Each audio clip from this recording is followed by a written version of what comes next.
Hi guys, आज की जो वीडियो है वो हमारे रिलेटेड है।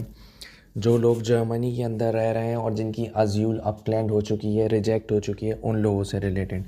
तो गाइस वीडियो सबसे पहले आपसे रिक्वेस्ट करूँगा, वीडियो सबसे पहले आप जब देख रहे हैं तो लाइक करें, सब्सक्राइब करें, चैनल को रेकमेंड करें, ताकि जितने ज़्यादा से ज़्यादा लोगों तक ये इन्फॉर्मेशन पहुँच सके उतना ज़्यादा बेहतर हो सके। तो आए गाइस, आज की हम वीडियो अपनी स्टार्ट करते हैं। तो आज का जो टॉपिक रखा गया है वो है बेसिकली डोलडुंग के ऊपर। अब डोलडुंग की भी पहले ये होता था कि नॉर्मली आपने अज़ील कराई, अज़ील आपकी ख़त्म हो गई तो उसके बाद आपको एक डोलडुंग दे दी जाती थी।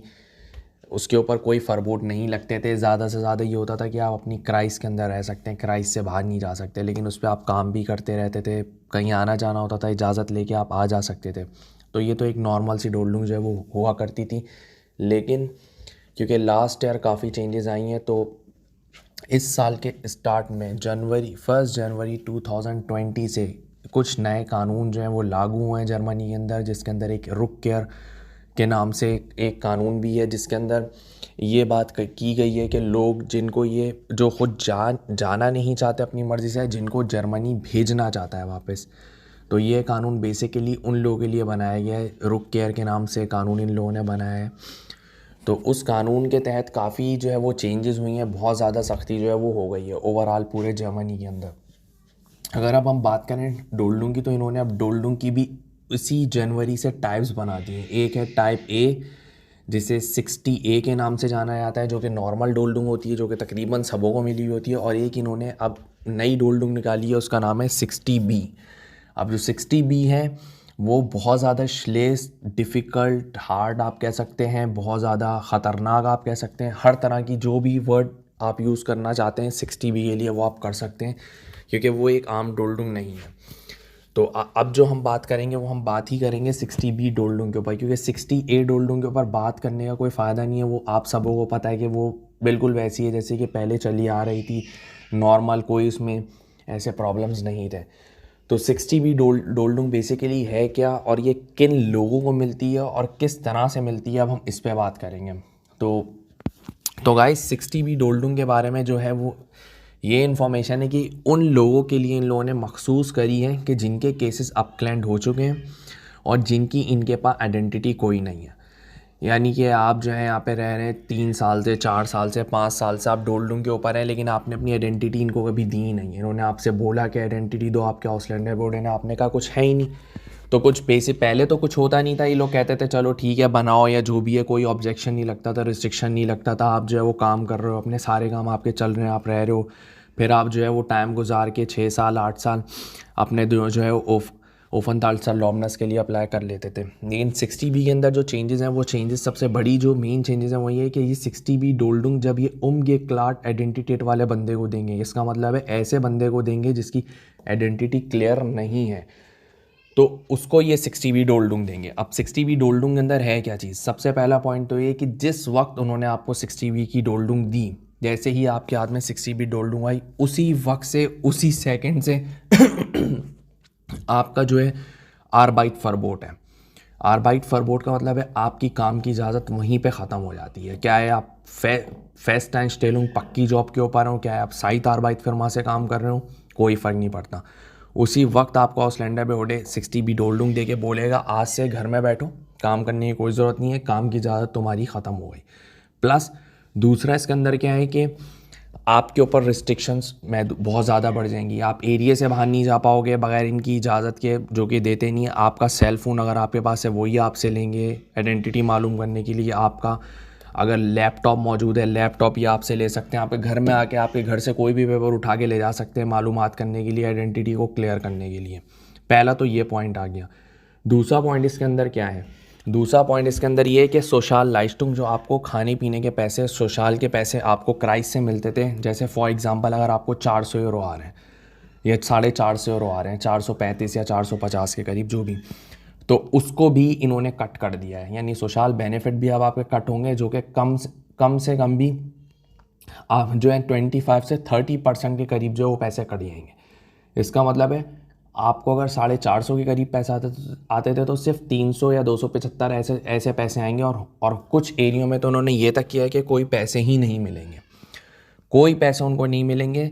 उनको जो है वो सेटल्स दी जाएंगी, यानी पर्चियाँ दी जाएंगी कि भाई ये आपकी पर्ची है, ये जाओ दुकान पे लेके जाओ और वहाँ जाके अपने खाने पीने की ज़रूरत की जो भी चीज़ है वो जाके आप ख़रीद लो। तो ये तो हो गया इसका अंदर दूसरा पॉइंट।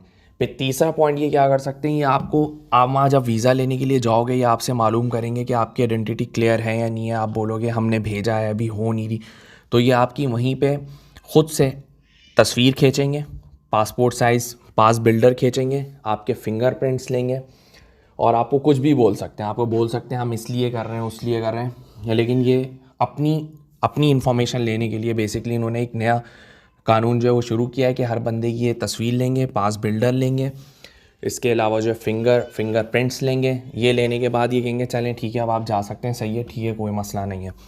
लेकिन ये उसके थ्रू क्या करेंगे, उस फिंगरप्रिंट्स और तस्वीर के थ्रू ये आपके कॉन्सुलेट के अंदर कांटेक्ट करेंगे। फिर आपका जो बोटशाफ्ट, आपका हाइम, आपका जो भी सिटी है, फॉर एग्जांपल पाकिस्तान से, इंडिया से, श्रीलंका से, बांग्लादेश से, कहीं से भी हो, उस कंट्री के अंदर, उस सिटी के अंदर जो आपने बताया होगा वहाँ की कॉन्सुलेट से कांटेक्ट करेंगे। फिंगरप्रिंट्स तस्वीर को मैच करके ये आपका खुद डेटा, आपका पास, राइज़ पास जिसे कहते हैं, यानी सफ़री डॉक्यूमेंट गत्ता कह लें या ट्रैवल डॉक्यूमेंट कह लें, वो बनवाएंगे। और जब वो ये बन जाएगा तो उसके बाद ये आपको फिर डायरेक्टली तौर पे आप शिपों के लिए उठाएंगे।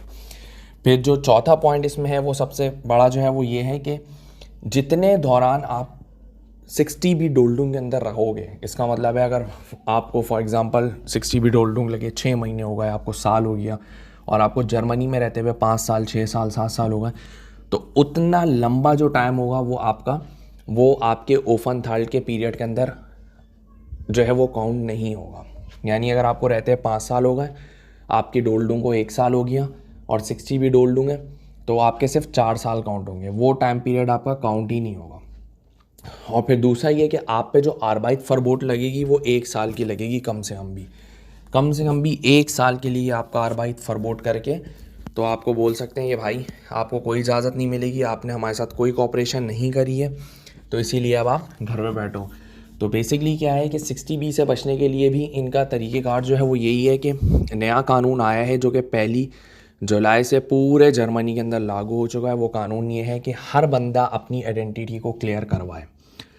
आइडेंटिटी क्लियर कराने का मतलब ये नहीं है कि आपने अपना जो है वो आइडेंटिटी कार्ड जो अपनी कंट्री का इनको दे दिया, नहीं, इनको पासपोर्ट चाहिए, इनको ओरिजिनल पासपोर्ट देना पड़ेगा। और जो लोग अपना पासपोर्ट नहीं देंगे तो उन सबों को 60 बी नाम की डोल्डुंग भी लगेगी और सारे फरबोट लेंगे, क्योंकि ये एक जर्मन रिटर्न डॉक्यूमेंट अब इनकी टेबल पे मौजूद है। ये एक पूरा तरीका साइन हो चुका है। इससे ना कोई वकील आपको बचा पाएगा, ना कोई कंसल्टेंट कोई नहीं बचा पाएगा। आपको आइडेंटिटी क्लियर करानी पड़ेगी। फिर आगे आपकी किस्मत है आपको आपके केस में कितना दम है क्या नहीं है, आप किस तरह से सर्वाइव कर सकते हो। क्योंकि अगर आप आइडेंटिटी नहीं दोगे तो वो तो फिर आप वैसे भी सर्वाइव नहीं कर सकते, क्योंकि आपको 60 भी देंगे, जॉब कर रहे हो, जॉब छुड़ाएंगे, घर बिठा देंगे, पैसे खाने के वैसे ही नहीं देंगे, सिर्फ पर्चियाँ देंगे, पर्चियों के ऊपर क्या करोगे, कुछ भी नहीं कर सकते आप। फिर आपकी जो है वो तस्वीर लेंगे, फिंगरप्रिंट लेंगे, आए दिन तंग करेंगे, घर पे आएंगे, छापे मारेंगे, आपकी चीज़ें उठा के ले जाएंगे। तो गाइज़ इन सब से बचने का तरीका ये कि जो नया कानून आया उसमें कोऑपरेट किया जाए, इनको आइडेंटिटी अपनी क्लियर कराई जाए, ताकि आप इनके साथ अच्छा चलो, ये आपके साथ जो है वो अच्छे तरीके से चलें। उम्मीद करता हूँ मेरा मैसेज जो है वो आप तक पहुँचा होगा, आपको मेरी वीडियो पसंद आई होगी। किसी को कोई सवाल है नीचे कमेंट सेक्शन में सवाल करो, लाइक करो चैनल को भाई, सब्सक्राइब करो, और जितना रेकमेंड कर सकते हो रेकमेंड करो, ताकि जितने लोगों तक ये इन्फॉर्मेशन पहुँचे उससे उन सबों का भी भला हो सके। तो guys please subscribe the channel, like the channel, and please comment in the comment section please. And और आंसर जो हैं वो हर तरह की लैंग्वेज में दिए जाएंगे, जैसा कि आपको रिक्वायर्ड हो। अगर आपको उर्दू में बात करनी हो तो आपको उर्दू में जवाब मिलेगा, अगर आपको इंग्लिश चाहिए तो इंग्लिश में, अगर आपको जर्मन में जवाब चाहिए तो आपको जर्मन में भी जवाब दे दिया जाएगा। तो guys please subscribe the channel और अपना बहुत ख्याल रखें। Take care guys.